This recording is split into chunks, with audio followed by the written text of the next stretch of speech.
Well, hello everybody. Welcome back to the channel. I'm Adam and thanks for hanging out with me today. So another What's on the Wall episode, and today I decided to go over cars that I probably have no business having.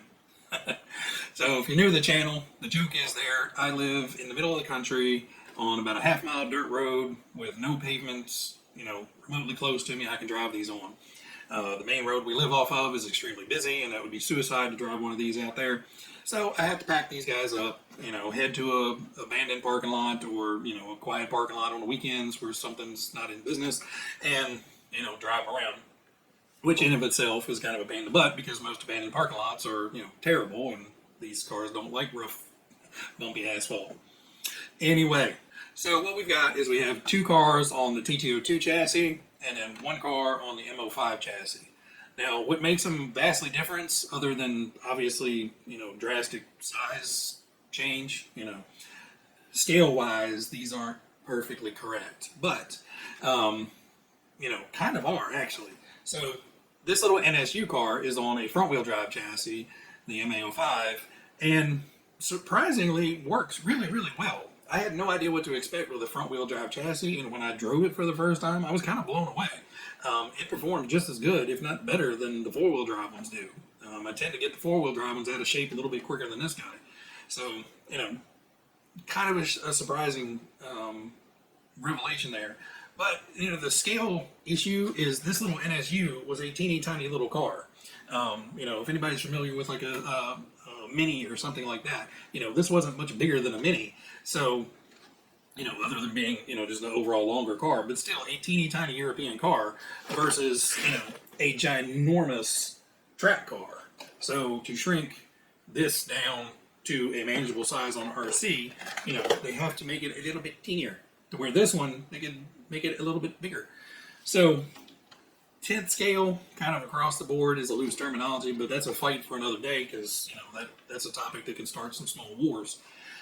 But anyway, as far as the builds go, Tt02s are super easy to build. It's probably one of the easiest chassis you can build that, has any kind of performance to it. Now, I say performance lightly, it's still a plastic chassis with plastic parts, but there is a ton of upgrade potential with these guys. So, you can get one, start off on a budget, and work your way all the way up to a true, track-ready race car over the course of a year or two, adding hop-up parts and stuff like that to it. And generally just, replacing broken parts with better parts as they break.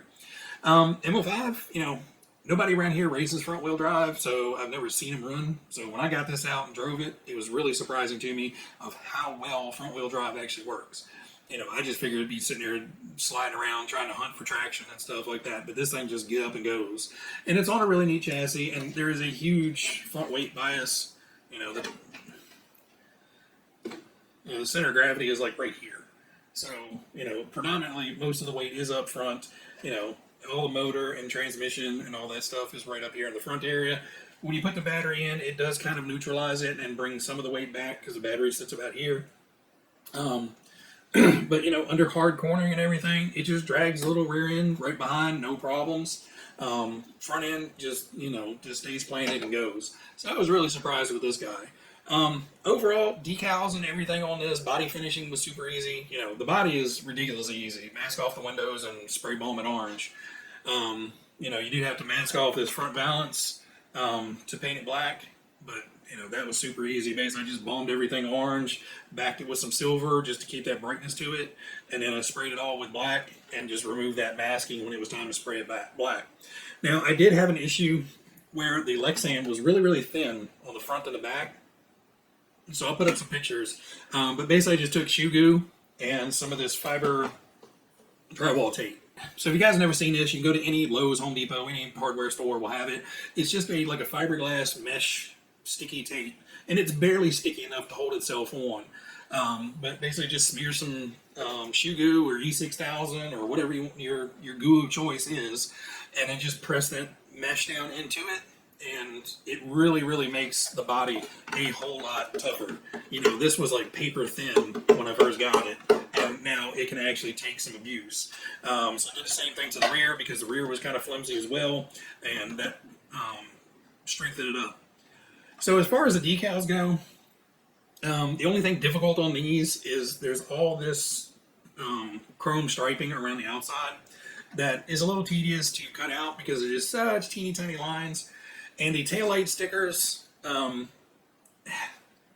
be honest with you, put the centers of the taillight stickers on. The little bands that go around them, they have never stuck well. And, you know, I'm still trying to get them stuck today. But, you know, the little bands peel off and everything. So, you know, you may be able to seal them with some something to kind of keep them on there. But for the most part, you know, it is a fairly simplistic build. So moving on, this one is the Tt02 chassis with the Tamiya Gt4 body on it. So this one was kind of their anniversary edition. This was the 25th anniversary of Tamiya USA. So they released this, and the box art is the gunmetal color, and it looks great.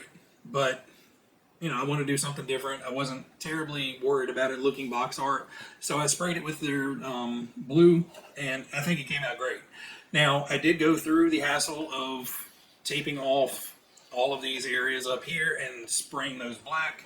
Same thing in the back, because all those were going to be decals, and I did not want to try to put, you know, 55 little teeny tiny decals on and, you know, eventually have them peeling. So I did mask all that off, and I did have to do the same trick as I did here with the shoe goo and some tape just to strengthen that front clip up, because as I was driving it the first time, I was using cut in half 10-inch balls as course markers, and I ran one over and it bent that lip down and cracked the Lexan. So I did have to come back and reinforce that to strengthen that up. And I think I did the rear. Yeah, I didn't do the rear. The rear was plenty tough. You know, just masked off those, painted them. You know, this one just is a cool looking Mustang. You know, that's the reason I got this one. It was just a really nice looking Mustang. I like the body lines, and, you know, it looks great running around the parking lot. Still stock. I haven't really upgraded anything on that. Actually, I did put the wool shocks on here, but I have not run it yet with the wool shocks. And then this is the Ford GT Mark II, their super performance, you know, race car. And this one is absolutely amazing looking, and it was a pain in the butt to get all 143 decals on this car. To the point where it is missing 3 or 4 decals on here, just because there's supposed to be some black ones back here that you would never know, and I'm not going to put on because they were a pain in the butt. So word to the wise, if you're painting this car, go ahead and mask off this engine bay cover, this rear valance, and this front grille area where it's black, and then just put the purple stickers on it. And again, a lot of the little teeny tiny stickers don't want to stay stuck. It does have a few wrinkles and bubbles in it, but overall, from 2 feet away, it is a phenomenal looking car. Driving it, I'm not gonna lie, I still haven't driven it. You know, it was one of those things, it was cold out when I finished it, it had been raining, and it got stuck on the shelf, and I said, I need to go run that.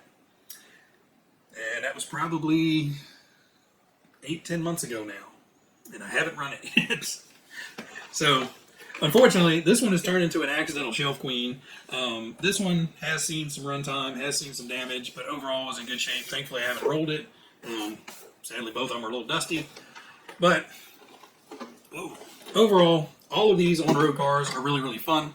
They're just kind of silly for me to have, but, you know, they look really cool. They caught my eye. I had to buy them. They're pretty cheap overall. I think all of these can be had for around 100, 140, 150 bucks now. Don't quote me on that. I don't remember what they are now that the price hikes have gone into effect. But I do know you can still get this one. I know you can still get this one. I'm pretty sure you can still find these around for a reasonable price. So Tt02s, great cars, lots of upgrades. M05s, really surprised on how well the front wheel drive handled, and you can still get a lot of upgrades for this. To be honest with you, it runs great as is. So on mine, I did upgrade to wall-filled shocks. I think they're the exact same shocks that go with my Tt02s, and it worked great. I was afraid a little bit of how bumpy the friction shocks would be, so that would probably be a great upgrade. I think probably for 30, 40 bucks you can upgrade the shocks on this, and you know, when I drove it, it was on rails, so highly recommend that. Anyway, guys, that's about all I got to say. I'll drop links down below to all of these, so if you guys want to see them run, well, here, let me fix that. I'll drop the links to these two below if you want to see them run. You know, this one, all I have is kind of the build video on it, and I'll try to remember to take it out. I went to take it out when I took this guy out, but just forgot it at home, and I was already had 2 cars with me, so it got forgotten. Anyway, guys, I hope you guys are enjoying these little Sunday morning videos. I appreciate chatting with all you guys down in the comments. So if you guys have any questions, let me know. Everybody out there, you guys be happy, be healthy, be safe, and I will catch you on the next one. Bye.